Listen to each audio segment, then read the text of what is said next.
नमस्कार दोस्तों, आज के इस वीडियो में हम बात करने वाले हैं भूमध्य सागर के बारे में। भूमध्य सागर के अंतर्गत हम देखेंगे कि कौन कौन से प्रमुख सागर हैं, कौन कौन से आसपास के प्रमुख द्वीप हैं, उन सब की चर्चा करेंगे और थोड़ा सा यहाँ की हम बात करेंगे लवणता के बारे में और उसकी तुलना करेंगे अटलांटिक महासागर से और भूमध्य सागर के बीच में तुलना भी करेंगे। तो आइए देखते हैं, काफ़ी इंपॉर्टेंट वीडियो रहने वाला है जिसके अंतर्गत हम बात करने वाले हैं। और दूसरी बात, मैं इस वीडियो में ये भी मैं आपको बता दूं कि ये जो मैं भूमध्य सागर की मैं बात बताऊंगा आपको, तो इसमें आपको चीज़ें आपको प्रमुख सागरों के बारे में मुख्य रूप से याद रखना है। अभी मैं आपको बता दूं कि मैं कौन सी चीज़ें बताऊंगा, कौन सी नहीं बताऊंगा, कौन सी चीज़ें आपको अपने स्तर पर करनी है, ताकि सब कुछ मैं बताऊँगा तो आप अपने आप नहीं करेंगे उतना, इस वजह से चीज़ें आपको याद नहीं रह पाएंगी। तो एक काम मैं आपको बताऊँगा जो आपको अपने स्तर पर करना है। तो आइए देखते हैं कौन कौन सी चीज़ें हैं, उनको हम आइए बात करते हैं। तो हम बात करने वाले हैं प्रमुख पहले सागरों की बात करेंगे। तो सबसे पहले बता दूं, दक्षिण की तरफ जो दिख रहा है ये है अफ्रीका, ऊपर की तरफ आप देख रहे हैं ये आपको दिख रहा है यूरोप, और पूर्व की तरफ आप देखेंगे तो ये वाला हिस्सा आपको दिख रहा है एशिया। इतने सारे देश आपको दिख रहे हैं। अब इसमें आपको सबसे पहले क्या क्या ध्यान देना है उसकी हम बात करेंगे। तो कौन कौन से देश जो भूमध्य सागर से सीमा लगाते हैं उनको आप नोट कर लीजिएगा मानचित्र पर।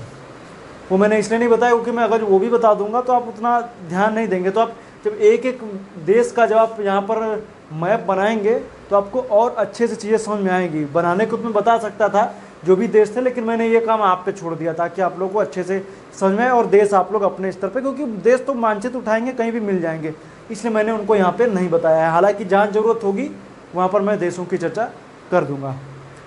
आइए देखते हैं, ऊपर की तरफ हम बात करते हैं, यहाँ से शुरुआत करते हैं, यहाँ से हो करके क्लॉकवाइज पूरा हम आपको बताएंगे कौन कौन से द्वीप वगैरह पड़ते हैं और कौन कौन से सागर हैं।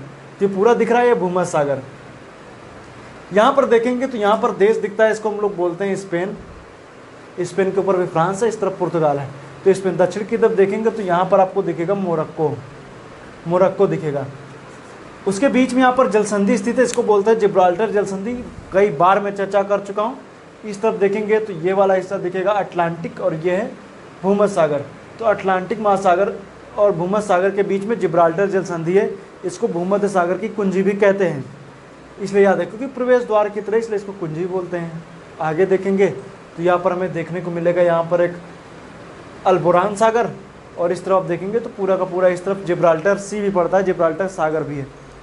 ऊपर की तरफ आएंगे तो यहाँ पर दिखेगा स्पेन के अधिकार क्षेत्र में बेलारिक द्वीप, और बेलारिक द्वीप पे यहाँ पर देखेंगे तो यहाँ पर सागर है जिसका नाम ही है बेलारिक सागर, वो भी याद रखेगा। और ऊपर की तरफ आएंगे तो यहाँ फ्रांस के पास में यहाँ पर दिखेगी लायन की खाड़ी, उसको भी याद रखेगा। इसके बाद आएंगे तो यहाँ पर दिखेगा लिगुरियन सी, इटली के पास में, इटली के दक्षिण में लिगुरियन सी। और नीचे की तरफ आएंगे तो दिखेगा टरहेनियन सी। टरहेनियन सी के बाद आएंगे तो यहाँ पर एक द्वीप दिखता है जिसको बोलते हैं सिसिली, और ऊपर की तरफ ये है इटली। दोनों के बीच में जलसंधि, इसको बोलते हैं मसीना की जलसंधि, जो मसीना की जलसंधि है, इसको याद रखेगा, जो इटली और सिसिली के बीच में है।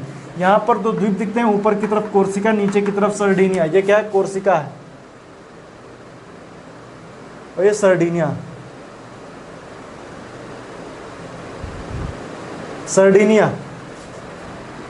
और इन दोनों के बीच में जो जलसंधि, इसको हम लोग बोलते हैं, यहाँ पे मैं लिख दे रहा हूं, बेनिफेसियो की जलसंधि है, कोर्सिका और Sardinia. Corsica France, Sardinia Italy के अधीन है। और आगे जब हम आएंगे तो यहाँ पर आपको दिखेगा आयोनियन सागर है। आयोनियन सागर के और ऊपर की तरफ जाएंगे तो दिखेगा यहाँ पे एड्रियाटिक सागर।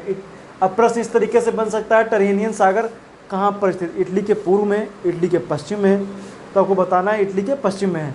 एजियन सागर इटली के पूर्व में है, एड्रियाटिक सागर, और आयोनियन सागर दक्षिण पूर्व में है। आयोनियन सागर और एड्रियाटिक सागर के बीच में एक जलसंधि स्थित है, इसको बोलते हैं ओट्रांटो जलसंधि। कौन सी जलसंधि?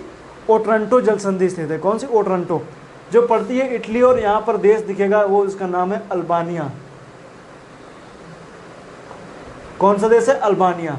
तो किसके बीच में है? वो पड़ती है इटली और अल्बानिया के बीच में, एड्रियाटिक सागर और आयोनियन सागर के बीच में। और दक्षिण की तरफ आएंगे, यहाँ पर आएंगे तो ये दिखेगा यहाँ पर क्रेटे सागर। ऊपर की तरफ आएंगे तो दिखेगा थ्रेसियन सागर और एजियन सागर। यहाँ पर डार्डेनल्स की जलसंधि, बास्पोरस की जलसंधि। और यहाँ पर बीच में सागर है मरमरा सागर, तो थ्रेसियन सागर, एजियन सागर। तो डार्डेनल्स की जल संधि और बास्पोरस की जल संधियाँ मैं कई बार बता चुका हूँ, उसको आप याद रखेगा। और इस तरफ आएंगे तो यहाँ पर क्रेटे द्वीप दिखता है, उसके ऊपर क्रेटे सागर है। इस तरफ आएंगे तो दिखेगा अंतालिया की खाड़ी, चूंकि ये हिस्सा कौन सा है, ये है टर्की, ये देश है टर्की। और नीचे की तरफ यहाँ पर एक देश दिखता है, इसका नाम है साइप्रस, और साइप्रस और इटली के बीच में सिलिसियन सागर है। कौन सा है, सिलिसियन सागर। साइप्रस और टर्की के बीच में पड़ता है सिलिसियन सागर, इसको भी आप याद रखिएगा। बाकी दक्षिण की तरफ आएंगे तो यहाँ पर दिखेगा लेवेंटाइन सागर, और यहाँ पर आएंगे तो दिखेगा लीबियन सागर, और यहाँ पर आएंगे तो दिखेगी सिद्रा की खाड़ी। यहाँ पर देश जान रहे हैं, मोरक्को है, अल्जीरिया है, ट्यूनीसिया है, लीबिया है, मिस्र है। तो यहाँ पर जो देखिए सिद्रा की खाड़ी और गावेज की खाड़ी, ये दो खाड़ियाँ यहाँ पर पड़ती हैं। यहाँ पर आप देख रहे हैं सिसिली की खाड़ी है जो अफ्रीका और इटली के बीच में है, इसको याद रखिएगा। यहाँ पर एल्बोरान सागर है। द्वीपों की बात करेंगे, बेलारिक द्वीप मैंने बता ही दिया आपको, स्पेन के अधिकार क्षेत्र में। कोर्सिका हो गया, सर्डिनिया हो गया, सिसिली इटली के अधीन है। क्रेटे द्वीप जो है वो किसके अधीन है, ऊपर की तरफ जो देश है वो ग्रीस के अधीन है। साइप्रस एक स्वतंत्र देश है जिसकी राजधानी क्या है, निकोसिया है साइप्रस, उसको भी आप याद रखेगा।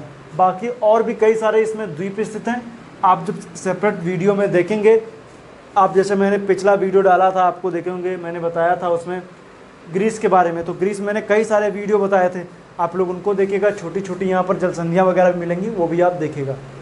अब बात करते हैं यहाँ की सेलिनिटी के बारे में, या यहाँ की लवणता के बारे में। तो बात बता दें कि लवणता जो होती है कई कारकों पर निर्भर करती है। किसी भी जगह की लवणता घटना बढ़ना, उसके पीछे कई सारे कारण हैं। कारणों की अगर हम बात करेंगे तो काफ़ी बात लंबी हो जाएगी, लेकिन फिर भी मैं हल्का सा आपको बता देता हूँ। लवणता के पीछे कई सारे इंपॉर्टेंट फैक्टर काम करते हैं, जिसमें से एक होता है सूरज की किरणें, जल स्रोत, पवनों की दिशा,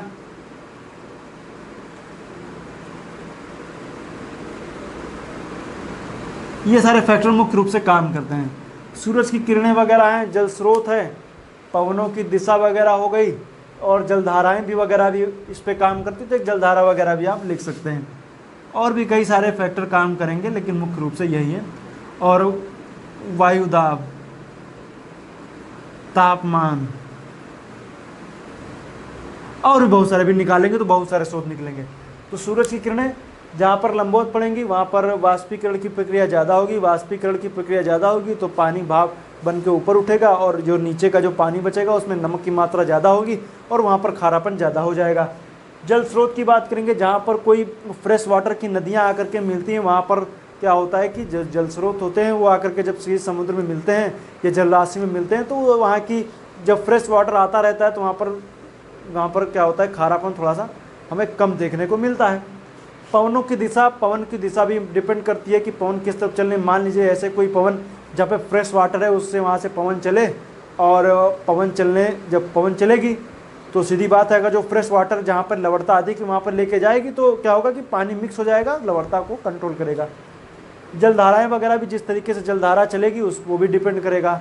अगर जो कोई जलधारा पे उस क्षेत्र से चल रही है जहाँ पर लवणता कम है या जहाँ पे लवणता ज़्यादा है तो उस चलेगी तो क्या करेगी, वो बराबर करेगी। तो उसके ऊपर भी डिपेंड करता है। वायु दाब मैंने इसलिए बताया है, जब लो प्रेशर या हाई प्रेशर की स्थिति बनेगी तो हवा चलेगी तो पानी को अपनी तरफ घसीटेगी, तो ऐसी स्थिति बनेगी।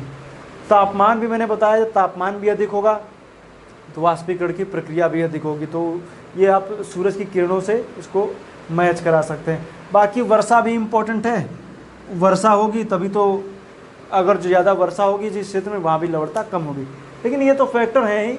लेकिन अब ये भूमध्य सागर की बात करेंगे तो ये सागर में लवणता जो है वो थोड़ी सी ज़्यादा है। कहाँ से ज़्यादा है, लवणता ज़्यादा है अटलांटिक से। कैसे ज़्यादा है ये बात करते हैं।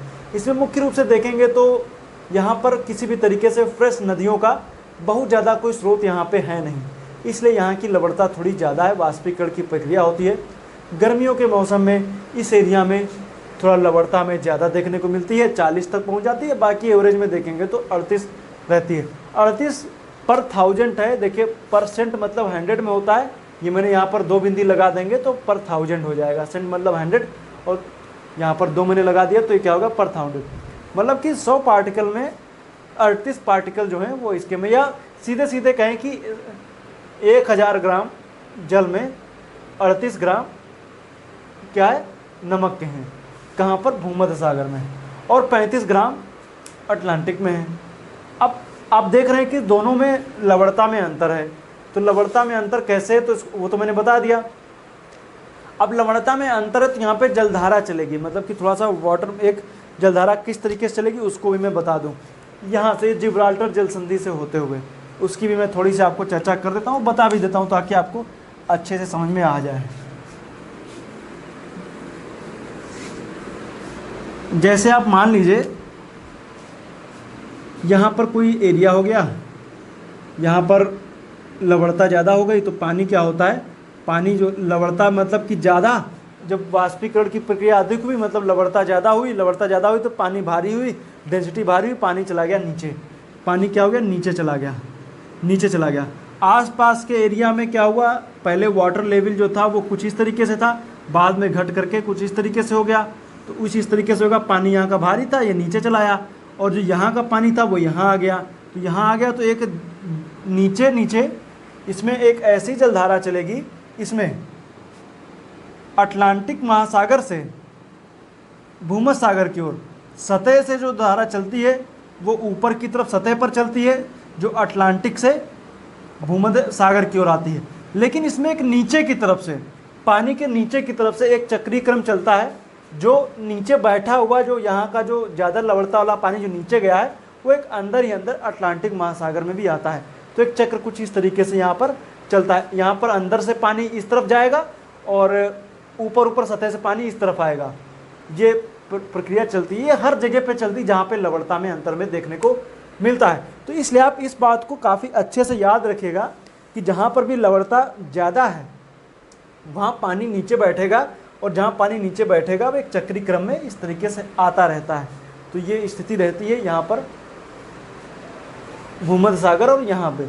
और आप जान रहे हैं जहाँ पर लवणता अधिक होती है वहाँ पर थोड़ा पानी में तैरना आसान होता है, तो आप भूमध्य सागर में एक डुबकी लगाएंगे तो थोड़ा आसानी से तैर लेंगे। अटलांटिक में थोड़ी दिक्कत होगी, डेड सी में और थोड़ा आसानी से तैर लेंगे, और वान झील में और आसानी से तैरेंगे। जैसे टर्की की वान झील है तो उसको भी आप माउंट अरारत पर्वत के पास में स्थित टर्की की वान झील जो है वहाँ पर थोड़ा तैरेंगे तो आसानी से तैर सकते हैं। सबसे खारे पानी की झीलों में से एक है, सर्वाधिक लवणता यहाँ पे पाई जाती है, 330 के आसपास है, मतलब कि 1000 पार्टिकल में या 1000 ग्राम में 330 ग्राम तो उसमें नमक ही नमक है। निकालिए नमक खूब खाइए। ऐसी स्थिति यहाँ पर कहाँ पर टर्की में पाई जाती है। बाकी से डेड सी वगैरह हो गया, इसमें भी लवणता ज़्यादा है क्योंकि वाटर सोर्स वगैरह जो है वो सब धीरे धीरे ब्लॉक हो जाते हैं, और धीरे धीरे क्या होता है कि पानी जो है वो पानी तो वाष्पीकरण की प्रक्रिया तो चलती ही रहती है, आसपास की जो नदियाँ वगैरह बहती हैं उनको लोग डाइवर्ट करके सिंचाई वगैरह कर लेते हैं, तो फ्रेश वाटर आ नहीं पाता है, वेपोराइजेशन की प्रक्रिया चलती रहती है। वो तो उससे क्या होगा कि पानी वाष्पीकरण होता गया, पानी का कम हो गया, पानी कम होगा तो खारापन धीरे धीरे धीरे बढ़ता ही चला जा रहा है। जैसे आप ईरान की उर्मिया झील को भी ले लीजिए, उसकी भी यही कहानी है। ऐसा हर जगह पर हो रहा है। तो आज के लिए इतना ही, उम्मीद करता हूँ वीडियो अच्छा लगा। हालांकि यूरोप महाद्वीप यहीं पर ख़त्म हो चुका है, एक वीडियो मैं और बनाऊँगा, वो छोटा हुआ टॉपिक है, वो मैं जब बात करेंगे आर्मेनिया वगैरह की, जॉर्जिया वगैरह की, इसकी चर्चा मैंने नहीं की है, तो आर्मेनिया, जॉर्जिया, थोड़ा बहुत अजरबैजान के बारे में मैं उसमें बता दूंगा। हालांकि अजरबैजान की चर्चा मैं पहले कर चुका हूं, तो आर्मेनिया वगैरह के बारे में मैं इसमें बता दूंगा। हालांकि वो आता तो यूरोप में ही है, इसलिए उसकी चर्चा करना थोड़ा ज़रूरी है, इसलिए हम एक वीडियो उस पर बना देंगे जॉर्जिया वगैरह के बारे में। तो आज के लिए इतना ही। वीडियो देखने के लिए आपका बहुत बहुत धन्यवाद। और दूसरी बात ये भी, यूरोप महाद्वीप में और कुछ ज़्यादा बचा नहीं है। अब नदियाँ वगैरह सेपरेट बताने का कोई मतलब है नहीं, लगभग नदियाँ मैंने देशों में बता ही दी हैं। तो थोड़ा सा इस सीरीज़ को आगे बढ़ाते हैं और आते हैं उत्तर अमेरिका की तरफ। तो आने वाले समय में जो टॉपिक होगा वो उत्तर अमेरिका का एक परिचय, उसके बाद वहाँ के देशों के क्रम के बारे में सब कुछ आपको अच्छे से विधिवत रूप से बताया जाएगा। तो आज के लिए इतना ही। वीडियो देखने के लिए आपका बहुत बहुत धन्यवाद।